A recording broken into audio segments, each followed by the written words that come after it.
評判各位來賓、各位同學，歡迎大家嚟臨由澳門演變文化協會主辦、歡記豆腐花支持嘅澳門演變文化協會青聖杯2025中學聯校辯論邀請賽嘅決賽。我係今場嘅大會主席。今日會進行5場嘅決賽賽事，每場賽事均設有最佳辯論員嘅獎項。第一場決賽辯題係本澳應優先以現金補助方式鼓勵生育，對賽對抗為正方嘅勞校中學。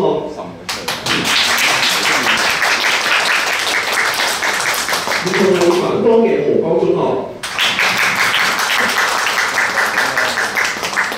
喺比賽開始之前，首先為大家介紹我哋今日嘅5位評判，佢哋分別係澳門大學社會科學學院傳播系副教授、澳門研究中心主任林玉鳳女士，中國教育會副會長黃國英先生。澳門作家及資深辯論教練楊永彤女士，香港中文大學金融學副教授鄺子峰先生，粵港澳創新創業交流協進會副會長、澳門執業律師劉志宇先生。今日所有嘅評判會講出成績擔任今次比賽嘅評分工作，多謝晒。接落嚟係宣讀賽規嘅時間。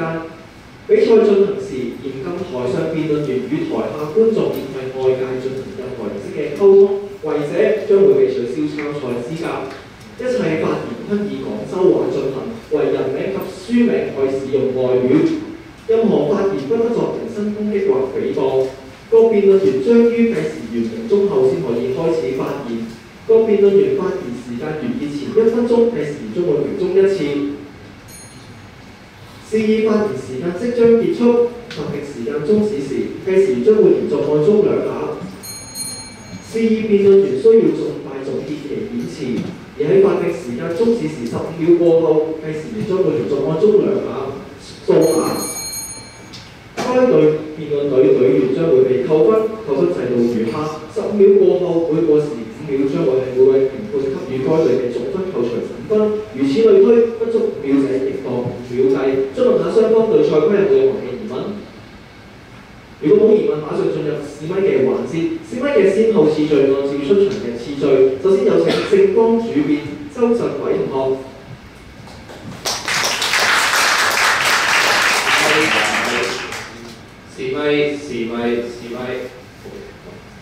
主席、評判在座各位大家好，首先好感謝主辦方提供咗一個咁舒適嘅場地，俾我哋俾我哋進行比賽啦。亦都好感謝各位評判百忙之中撥用參與嘅進行評分。呢一場比賽又係一場冇任何高三師兄師姐嘅比賽，好希望我哋嘅學弟學妹可以傳承我哋師兄師姐嘅精神，繼續將澳門嘅勞校辯論精神傳承落去啦。最後好希望同有風一齊為大家帶嚟一場精彩嘅比賽，多謝各位。接落嚟有請反方主辯譚翠欣同學。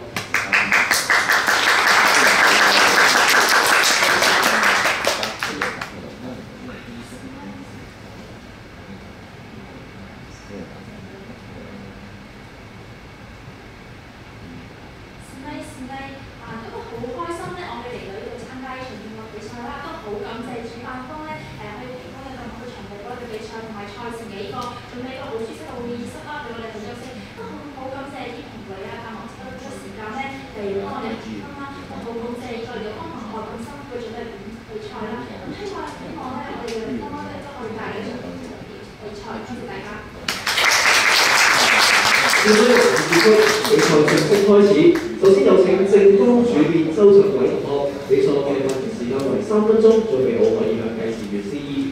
試咪。主席、評判在座各位大家好，今日我方辯題係澳門應優先以現金補助方式鼓勵生育。澳門正面臨嚴重嘅少子化危機啊！喺2024年，澳門嘅出生率跌至5.3%創歷史新低，亦遠低於聯合國預測嘅全球平均水平，反映出少子化問題迫在眉睫嘅。有見及此，政府提出育兒大禮包，包括出生津貼增至6500元，3歲以下嬰幼兒發放每月1500蚊嘅津貼。特首岑敖暉更加強調，現金補助可以作出動態嘅調整，代表呢一項係可以擴展、可以優化嘅政策方向。現金補助即係政府、企業或者係社團直接派錢俾育兒嘅家庭、僱員或者係相關嘅行業，包括出生津貼、育兒津貼，甚至係創業基金。而優先根據政策學者家人嘅定義，係指多項可行手段當中，根據重要性同埋迫切性作出嘅排序決策。舉個例啊，一個癌症病人而家高燒40度，你係先同佢做化療先，一定係幫佢退咗燒先呢？而當今小子發問題就好似呢一個病人咁咧，現金補助就係呢一場高燒嘅退燒藥，係我哋現階段最迫切、最有見效嘅政策手段。如果我方能夠證明優先實行現金補助，能夠有效回應到社會對生育嘅迫切焦慮，為澳門經濟社會帶來長遠嘅效益，則我方面提成立。我認為提成立原因有二㗎。第一，現金補助能夠立竿見影解決燃眉之急。根據澳門婦聯2024年嘅調查，近半數年輕人認為經濟壓力係最大嘅生育障礙。想像一對新手父母，嬰兒一出世就要使幾千蚊嚟買奶粉、尿片、嬰兒用品，現金補助能夠即時有效咁解決實際需求，俾家庭真正嘅信心。行為經濟學嘅決策鬆動理論亦都指出，當現金補助能夠顯著緩解經濟壓力嘅程度嘅時候，就能夠提升生育意願。以俄羅斯為例啊，推行呢個現金補助之後，生育率由1.2升至1.5。最明顯嘅係令到完全原本放棄生育嘅低收入家庭亦都重回生育軌道。第二，現金補助能夠帶動育兒產業建立友好嘅生育環境。一個嬰兒嘅到來帶動嘅唔單止係家庭嘅開支，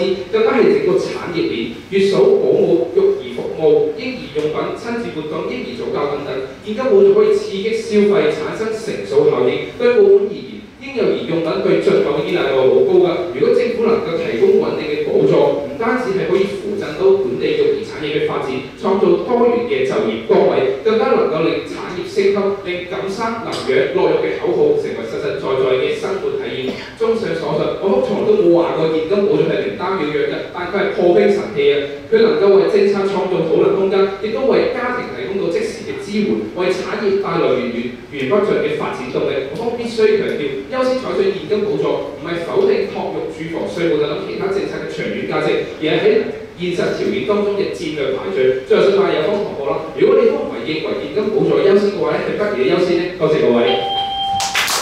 更多市面上嘅人士嘅3分鐘，我過時無需扣分。現在有請反方主辯譚翠欣同學，你嘅發言時間同樣為3分鐘，準備好可以向計時器示意。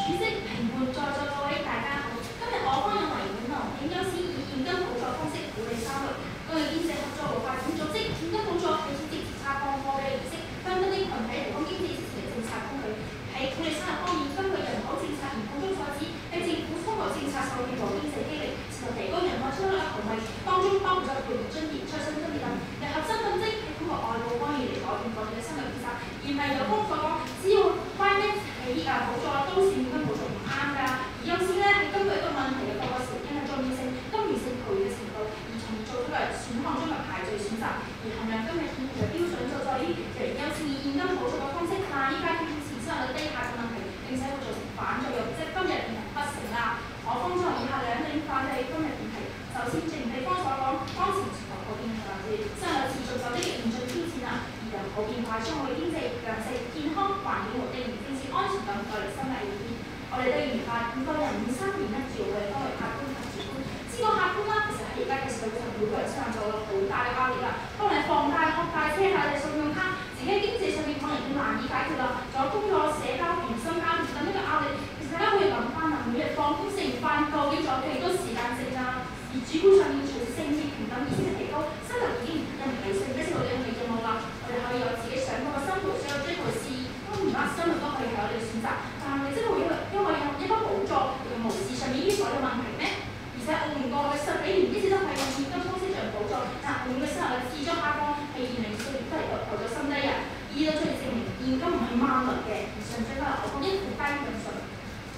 係自我一個生命係3個眼咁簡單。譬如今日真係好似有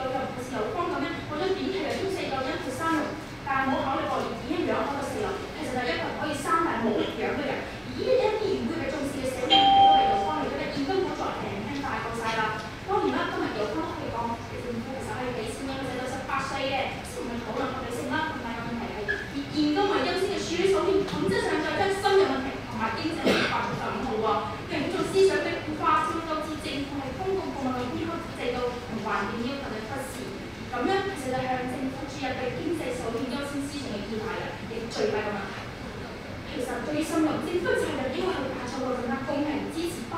會喺父母條件之下部分嚟打分裏面上3以同唔下3以上得低我方以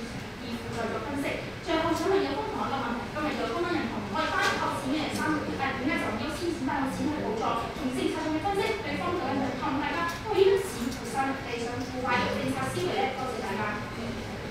反光主義嘅對時代嘅人嘅分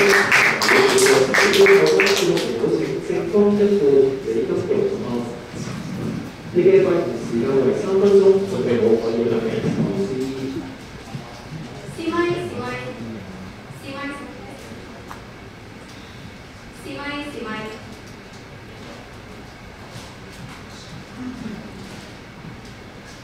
主席、評判在座各位，今日有分發總結佢方，即係我方3個點：第一，可行性；第二，必要性；第三，勞費檢討。首先係可行性上面，理方所擔心嘅收入低、冇時間湊齊呢啲問題，需要通過政策嚟達到長遠嘅成效。呢點我方理解，所以其實今日我方從來都冇講過唔要政策嘅喎。再嚟，相反啦，今日我方提出優先推出現金補助計劃，佢嘅有效之處在於佢4月份推出，8月份就可以實行。但係政策往往需要3年甚至5年嘅時間，先可以令到市民睇到成個成效。因此，我方提出現階段將優先推行現金補助，優先幫助嗰啲常生又唔能生嘅家庭，喺恢復生育率嘅過程上面，為政府爭取時間解決所謂嘅配套措施問題。而有方面今日有質疑我方嘅必要性啦，佢話而家冇時間湊仔啊等等呢啲，又話而家澳門政府冇錢啦，但係其實澳門政府冇錢啦，會有依賴性等等呢啲問題。但係其實有方同學今日都承認，今日地方嘅現金補助會產生依賴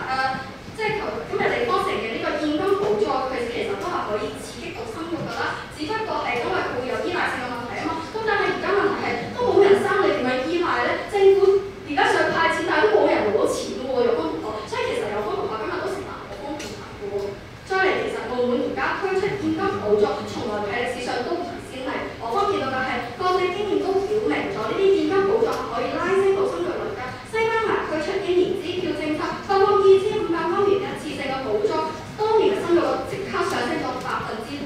而澳洲推出 baby bonus， 每名新生嬰兒一次性發放3000個元，生育率增幅高達12.3%。由此證明，澳門現金補助係有效咁針對嗰啲常生唔能生嘅族群，令到家庭作出生育選擇嘅第一步。而今日我方亦都推動，係到提出以下3個建議，可以令到澳門政府係即刻去俾市民見到成效。就第一，發放一次性生育津貼，實行有生就有獎；第二，按月發放育兒津貼，奶粉錢、尿片錢等等呢啲，我哋都可以參考下台灣嘅做法。而第三，我方就提出地方今日所解決嗰啲冇時間湊仔嘅問題。而第三，胎兒及培育服務補貼，支持雙職家庭生育，通過補貼俾佢哋請保姆或託兒機構等等，解決冇時間湊仔呢個問題。而我方政策之所以可行，係因為成本相比理方資源分配上相對可控，執行門檻相對較低，喺實際行動方面又可以即時見效。最後想請問下有方同學，今日理方直講到我哋現金補助咁冇成效嘅話，麻煩理方俾一個非常之有效又亦都可以俾市民立即見到呢個生育問題政府想要解決嘅方案，俾我方睇到一下，我方一齊解決討論下而家少子化問題要點樣俾政府去做啊！中上多謝。政府嘅事實係最後分節目有請反方一副梁佩琪同學，以上嘅發言時間為3分鐘，準備好可以向提示用示意。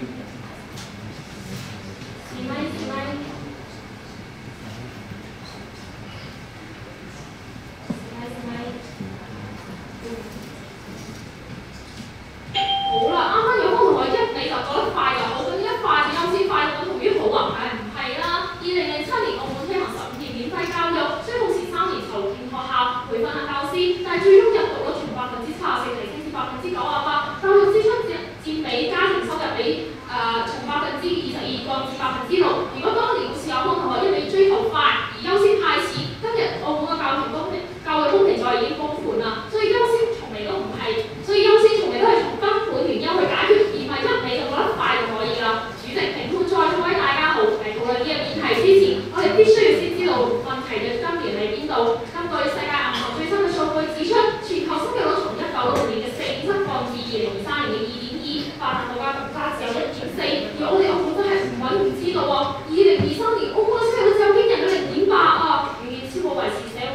2.1，所以整個澳門嘅生育率已經冇得再等㗎啦。係其他國家用各種方式去破解呢個困局嘅時候，今日有個同學覺得優先用現金補助就可以解決問題，好明顯就根本就唔知道而家啲人唔上3嘅根本原因係啲咩。今日就可以將生育分為2類人，第一類佢哋會視為生育為人生目標，係夢想。簡單啲嚟講，就算佢哋不論任何條件都唔會因為任何誘因，總之佢哋都會生，唔需要鼓勵。所以呢啲人唔喺今日嘅辯題討論範圍。而第2種亦都係今日嘅重點討論人群，佢哋唔想生、唔夠生、唔夠膽生，唔知生唔生原因又係啲咩呢？根據中國女性職業選擇與風險管理白皮書指出，隨住教育公平嘅實現，女性權利受到重視，超過30%嘅女性都認為實現自我先係人生目標，生育並唔係佢哋嘅計劃之內，所以佢哋從主觀意識上唔想生。到底現金補助又如何打動各位女強人啊？而從客觀條件上，根據統計局嘅資料，澳門本地居民嘅月日中位數只得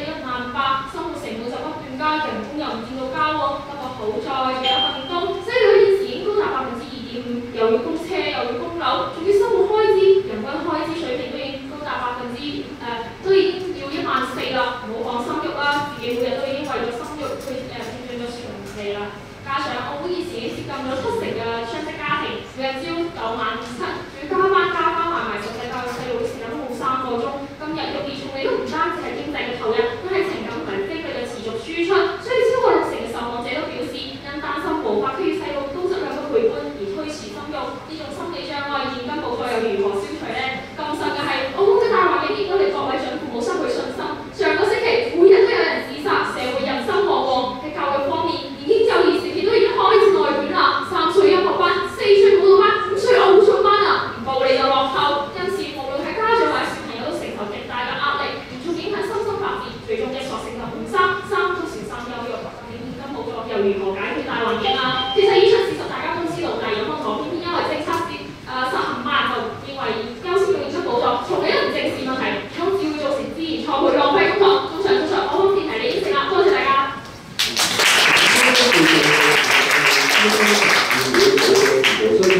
接落嚟有請聖光二半鄭子騰同學，你收嘅發言時間為3分鐘，準備好可以向計時員示意。試咪，好啦。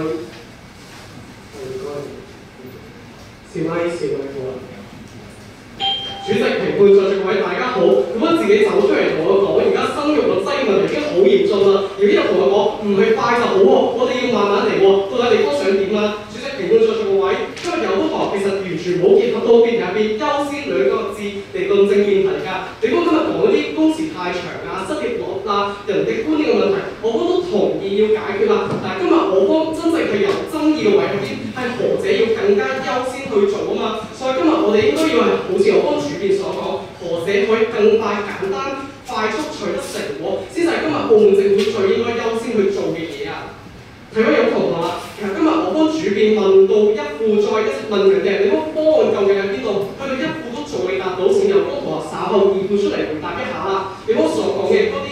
你嗰所講嘅嗰啲失業率問題啊，有啲人哋觀念問題啊，唔敢生啊，有啲仲有工時太長，有個同學，你知唔知上次勞工法修嘅係幾時啊？2008年啦，呢個係一個勞資雙方去係一個係權力爭奪嘅問題，唔係你嗰所講咁易解決㗎。所以有個同學今日係根本冇考慮過澳門目前嘅呢個超少子化嘅情況，已經咁嚴峻嘅問題，到底搞完啦，嗰啲幼稚園已經跌晒業啦，我哋嘅教練等到子宮都收縮咗啦，有個同學，所以今日我哋見到嘅係我開一個現金輔助計劃，係可以即時俾一個可觀嘅成效，令到佢嘅係有即時一個成效，而且當今嘅澳門稅就更加應該係現金輔助嘅方式去提升生育率。其實大家諗下，而家現金輔助係咪淨係喺銀行戶口嘟幾個數字上咁簡單？其實冇咁簡單㗎。當政府將現金輔助投入月嫂啊、托育啊、無益零售等等嘅行業，其實係可直接帶嚟對產業發展嘅推動㗎。大家想像一下，當新市餐廳得到補貼，可以增設嬰兒凳、兒童遊樂區；製廠得到補貼，就可以製作更加多平靚正童裝；旅行社得到補貼，就可以推出更加多親子遊嘅活動，湊仔旅行兩得5。呢啲睇落好細微嘅改變，實質上係建構起成個澳門生養周期嘅服務體系啊！正係呢啲產業如果因為呢啲現金嘅輔助而興旺，就係令到生育成為全個社會共享機遇。感生、能養、樂育呢幾個字唔再係一句口號，由我哋澳門人觸手可及嘅一個途徑。呢個就係我哋今日現金資助最終極嘅意義。最後，小音同埋義父出嚟講下，究竟利豐自己提咁多問題出嚟，利豐唔用現金資助，利豐嘅解決方案究竟係乜嘢？綜合所述，我方面係秉承啦，多謝各位。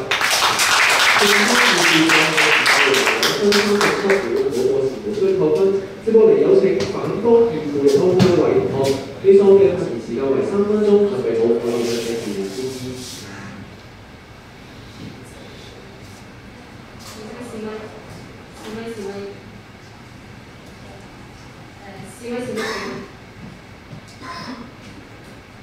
好啦，其實啱啱有方同學話咧，將啲錢去補助翻啲企業啦，其實呢個就唔係現金補助咯喎，係做咗其他政策啦。好啦，咁而家有同學啦，咁有同學話問我哋點樣解決啦？咁有同學想解決啲乜嘢啦？例如佢話我好似有招呼使喎，咁咪調招你工資工時咯。好，其實有同學啱啱一節嘅時候講有3個建議，但係一直冇講想俾幾多錢，想做幾耐，請講下。好啦，咁然後將有同學又話補助。而家補助好快好有效，咁究竟快喺邊度？又冇效喺邊度咧？快喺邊度係快嘅，係有效嘅。好啦，有效就要快更多年先會維持更多年啦。其實今日生活最大嘅原因，真係唔係因為交幾千蚊津貼㗎，雙職家庭、工作壓力、經濟壓力等等多重壓力之下，於是就唔生咧。因為有方就係話現金補助，一個問題都唔針對性咁去解決，淨係識將啲問題拋翻俾我哋市民嘅話，我哋只會覺得更加無力而失望，對生活嘅意欲更加低，從而造成主席同在座各位，其實今日有同學提出優先使用現金補助，佢嘅目的只有一個啫，就係等錢成為人在決策嘅誘因。咁呢個方法之外，其他方面係可行嘅，就好似政府早前現金消費券方式振起經濟，短期呢個係當人出街買嘢到咗秒鐘消費。不過你今日講嘅呢係生活喎，正如香港婦聯副秘書長文慧賢所講，當今日政府優先以現金去鼓勵生育，自然會令一啲年輕嘅準父母誤以為啲錢就足夠養育到小朋友。佢哋唔會考慮背後嘅開支，甚至做父母肩負上嘅責任，要付出幾個愛同佢關懷，最終只會認為小朋友嘅負累係唔在身邊。啲小朋友喺感受過生活上無力感、痛苦同絕望之後，為咗唔俾下一代重蹈覆轍，因此繼續生育造成惡性循環。對佢哋從小喺缺乏愛嘅環境之下成長，唔單止會影響佢哋自身嘅心理健康，亦會認為生育可能係一件錯嘅事情，一切都係以優先用現金補助鼓勵生育所算下嘅禍根。其實作為一個政府，佢掌握住一切社會動向同資源，所定下嘅每一個政策都會產生導向性，引領住社會嘅經濟同埋價值觀以及發展方向嘅。咁聯合國公共行政專家委員會都話，咁多日政府遇到問題，往往都優先以錢去解決，咁錢可能係快嘅，但喺市民眼裏面，政府淨係將啲責任俾翻我哋，由我哋自己處理，只會令我哋失去信心。因為優先以現金補助方式都係好似有方同我講咁。你增加金額，夠唔夠從唔知道同方式就一定係單一嘅，而改變政策就話唔多可能啦。例如加強醫療服務、調整產假啦、放緩物價壓力等等，呢啲方案都可以優化唔同類型嘅社會環境。在座各位，有持手上安會咗3次接受各位關於生育政策嘅質詢時講過，生唔生仔依家本人決定，但係我哋為咗上生仔嘅人創造成人嘅生活環境。生育從來都唔係一個政策，或者一種沉重嘅責任，而係屬於我哋每一個人嘅權利選擇。優先講嘅嘢從來都唔係速度，而係一個態度。政府優先從市民所需嘅解決，建立起社會對政府嘅信心，大環境有所改善啦，有健康成長嘅社會，大家自然就會生育，澳門先有未來。多謝大家。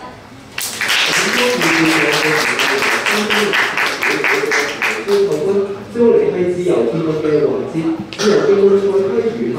自由辯論發言必須在兩隊之間交替進行。首先由正方評委員發言，然後由反方評委員發言，雙方輪流，直到時間用完為止。各隊報時累積計算，一方問題結束落座，開始計算另一方報時。在總時限內，各隊隊員嘅發言次數已係用時不限。如果一方時間已經用完，另一方可以放棄發言，亦都可以輪流發言，直到時間用完為止。放棄發言不影響扣分。每方有3分鐘嘅發言時間，喺法定時間完結前1分鐘，計時員將會停鐘1次。示意發言時間即將結束，喺法定時間終止時，計時員將會連續按鐘2下。示意辯論員需要立刻停止發言，如不停止發言，主席將會立刻終止其發言。現在有1分鐘嘅時間給予雙方作準備。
時間到，有請政方開始發言。咁資助企業唔係現金資助，算咩政策？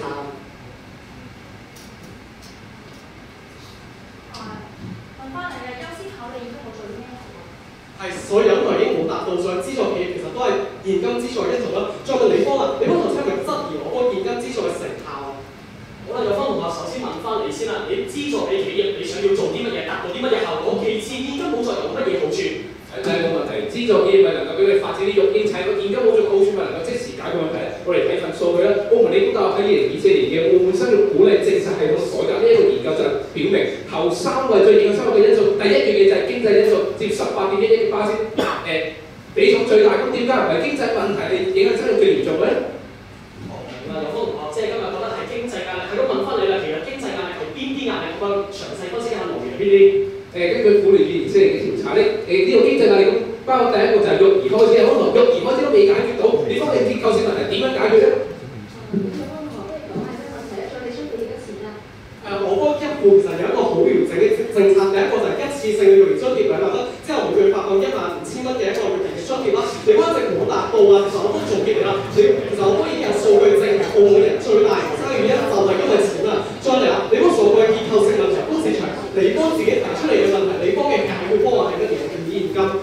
好啦，啱啱有同學都講到啦，勞工法08年先到整，拖咗10幾年，而家唔整幾時整啊？其次講到要話緩解經濟壓力，好啦，慢慢同你計咗數，兩班車一個日系車已經超過600萬，令至18歲嘅育兒、教材興趣班大學費已經超過300萬，有歡樂經濟補助上報幾多，到幾時？俾個方案。係，嗰個佢自己都冇方案，佢自己都係勞工法，依家唔知幾時整，自己都係好長。但係我哋見到咩？當今嘅青少年3年就係因為經濟壓力，所以我哋呢一個現金補助咪能夠直接咁傾斜，經濟壓力一定係幫佢解決到燃眉之急。其實我明有方同學有啲咩拗嘅地方。好啦，咁有方同學俾幾千蚊你出緊，啲燃眉之急嘅問題啊？哇！有方同學有係咪好過冇啊？哦，明晒，咁我其實原來現金補助根本解決唔到問題嘅，即係而家有逃避緊啦。好啦，問你下一個問題啦，有方知唔知點解澳門而家唔生仔啊？有方同學就我都見到一罐奶粉300蚊，未計佢牛奶喎，平均一個嬰兒1個禮拜用1罐奶粉，我想請問1千零2千蚊分分鐘係澳門生育嘅一個曙光嚟嘅喎。好啦，有方同學嗰度啱啱講到奶粉錢係幾錢已經咁貴啦，佢哋想俾幾多先？而且而家單單育兒已經300萬啦，有方同學係咪想一直加到幾時啊？首先有堂我幫佢幫我一副講咗之後，講一次，先又講一次，你幫我唔好再執論啦，再嚟你幫我澳門人因為咩唔生，我都講得好清楚，因為缺錢啊。3個數據，澳門理工、中國青年進步協會，仲有一個婦聯嘅協會都係顯示澳門人唔生原因最大就係經濟因素啊。再嚟啦，我都問到全場，你再唔答，我總結你啦，你幫解決結構性問題嘅方案係乜嘢？好啦，有方同學啱啱講咗咁耐次，即係你俾嘅方案其實根本解決唔到問題，我哋已經討論過啦。其次啱啱講經濟壓力，啲二房你2房一廳就已經600萬房，但係一汽車有25萬蚊，咁你想俾幾多錢都俾唔到，咁不如我哋解決咗而家社會上一啲根源性嘅問題先，難道唔係更加好咩？你所謂嘅燃眉之急，其實根本解決唔到。其次我哋解決翻啲根源問題，呢個先係優先。有啲同學慢慢嚟，唔好咁急，我幫問到好多次啦，解決結構性問題方案係咩？要幾多年？好，咁唔知有方同學想解決啲咩問題咧？你一個一個講，我一個一個解決。首先就係先解決嗰啲最容易解決，就係因為人唔夠錢，上生唔夠生人先解決咗，後面再慢慢去解決你嗰個結構性問題。呢個咪我哋要優先現金資助嘅原因咯，即時快可以解決。哦，即係有方同學借出第二個錢俾佢哋3年之後乜都唔使理，係唔係啊？有方同學其實政策制定係有一個動態調整嘅過程嘅，前期咁樣梗係要短期內刺激，後期之後為加你方配套咗先再解決結構性問題。其實你方所有嗰啲同我翻唔矛盾嘅，但我翻現階段呢間小資化問題逼咗你先，就係要採取一啲刺激手段，然之後後期再配套嘅措施，所以係矛盾嘅。其實就係你講咗咁多咧，即係我哋都可以發現啦。而家生育有好多字，你俾2萬蚊、3萬蚊、10萬蚊都解決唔到啊！再講我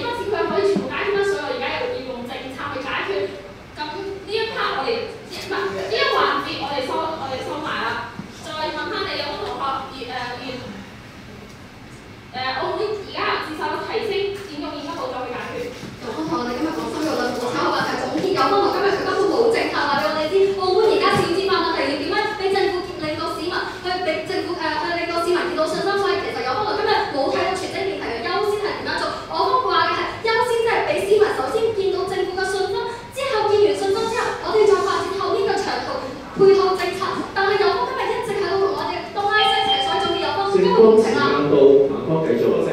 好啦，有方我一個一個嚟啦。首先，我哋話優先冇話其他現金補助唔做啊嘛。其次啱啱廁所一直出電係唔關事啊。而家社會問題做乜嘢？我心理壓力好大啊！考試又外卷，職場又內卷，呢啲問題你又唔解決，你又放咗喺度，俾乜錢俾你又推卸問題嘅責任，就係你市民喎，覺得佢哋筆錢筆都掂晒。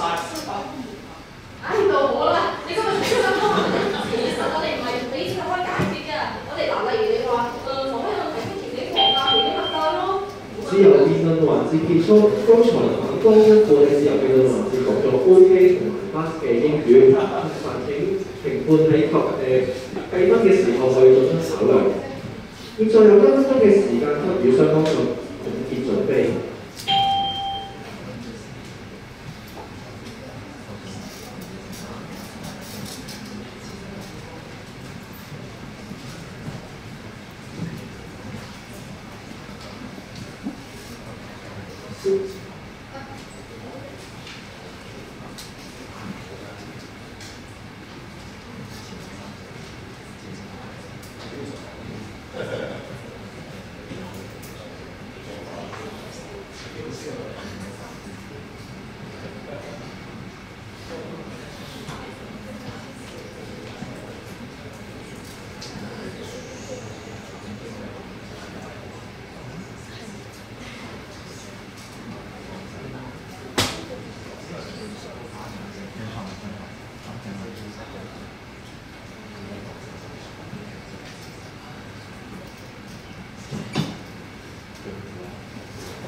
時間到，按照發言次序，首先有請反方結辯李印峰同學，你嘅發言時間為3分半鐘，準備好可以向計時器示意。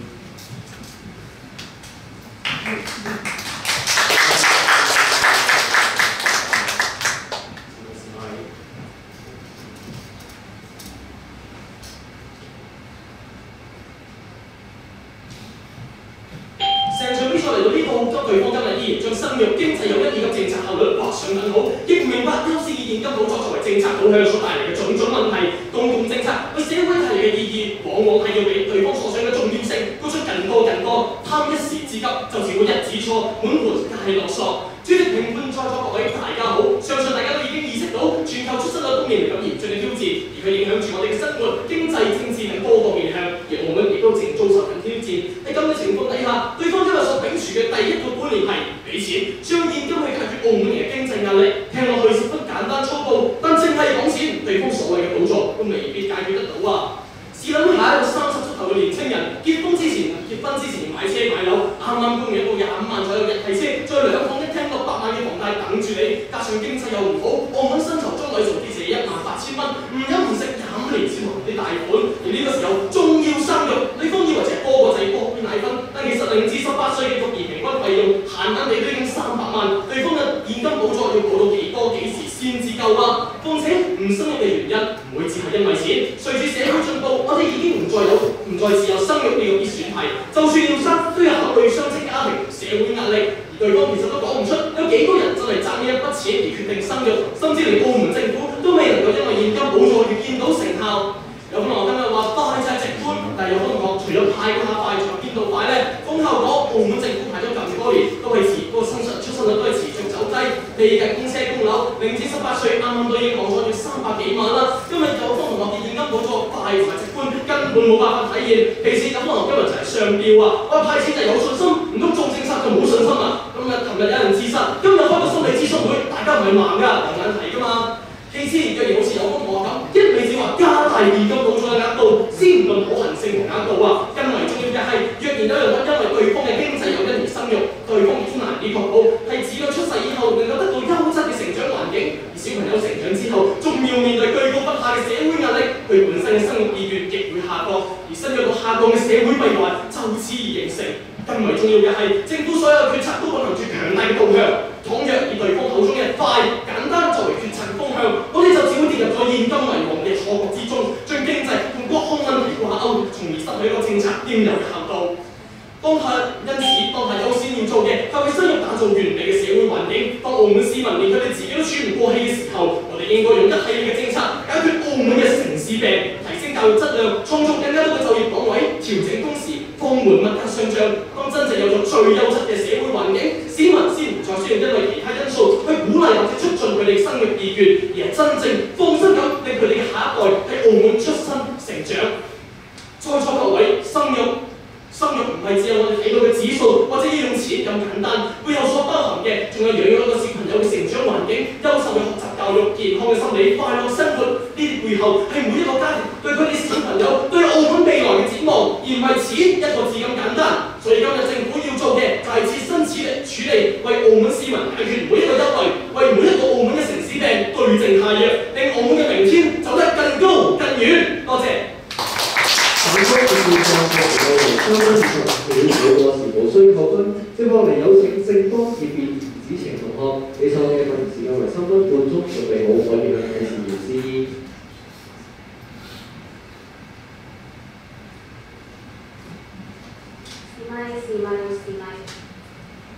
哇！而家係2035年啦，呢個屋又起晒，啱啱有個同學又起完個心理諮詢會，啱啱又參加完優秀教師培訓計劃，到嚟一定有好多小朋友俾我教咧。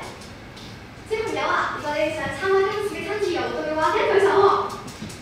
咦？點解冇小朋友嘅？主席、評判在座各位大家好啊！今日仲要有問到一個最大嘅問題啊，畫餅衝擊，成日講長期政策同埋要改我哋嘅環境，但係完全忽略咗政策佢嘅滯後性啊！有個同學佢講嘅長期政策係可以徹底改變澳門社會佢嘅根本問題，令到我哋澳門居民可以真正有自信生仔。但係再諗深一層啊，澳門2000年之後生育率最高嘅係2012年啦。咁2012年嘅經濟係好過而家，定係資源係好過而家？我都見唔到任何正相關嘅關係喎。再者，教生局落實興趣班等嘅措施都要2年，開多間托兒所都要2年，起多個屋起碼都要5年。上萬係有關同學咁長時間嘅政策，居民盡得唔得起啊？咁喺本身想生但係唔夠生嘅人群，已經從35歲變成咗40歲，甚至係45歲嗰陣，你估下仲有冇人生？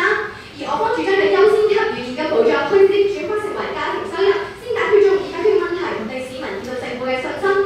經歷後係識得見效嘅，點同有關同學你將未來帶餅俾啊？再者，根本就算我方再退一步啦，承認政策所帶來嘅所有正面效果，但係政策係需要搭配利用嘅，優先派發現金津貼，並且將大部分金錢傾向於派發現金津貼係起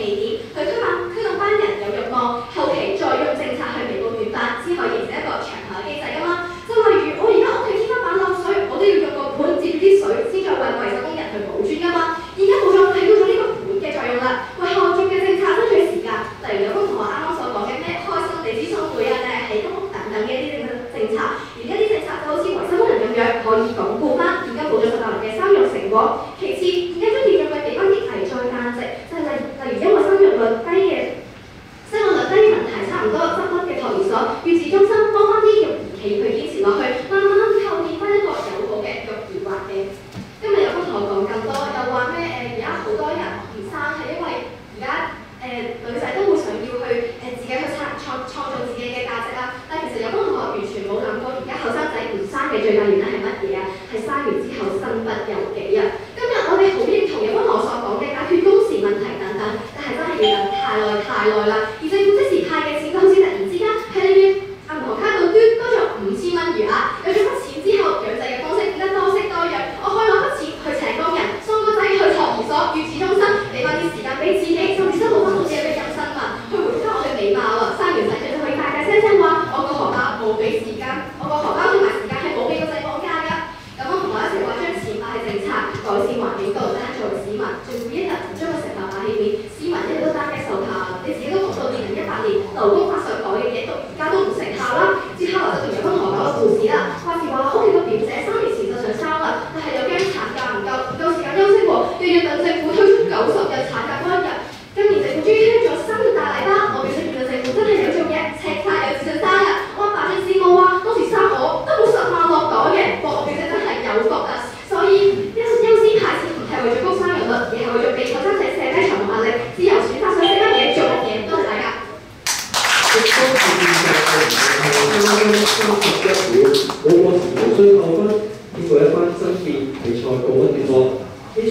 評判就雙方對賽嘅表現作出一啲寶貴嘅意見。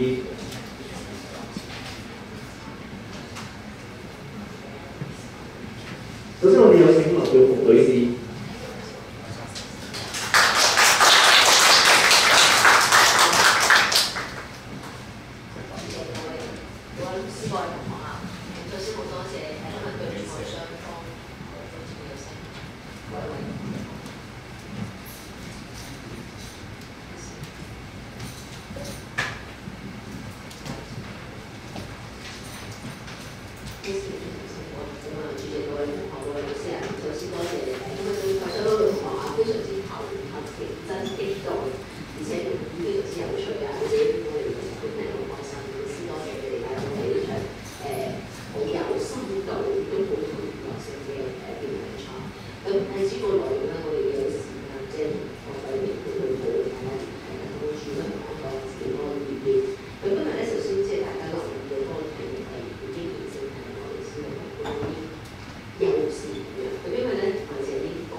有用咧？你只需要提一樣嘢，優先到嗰個幾錢就已經得啦。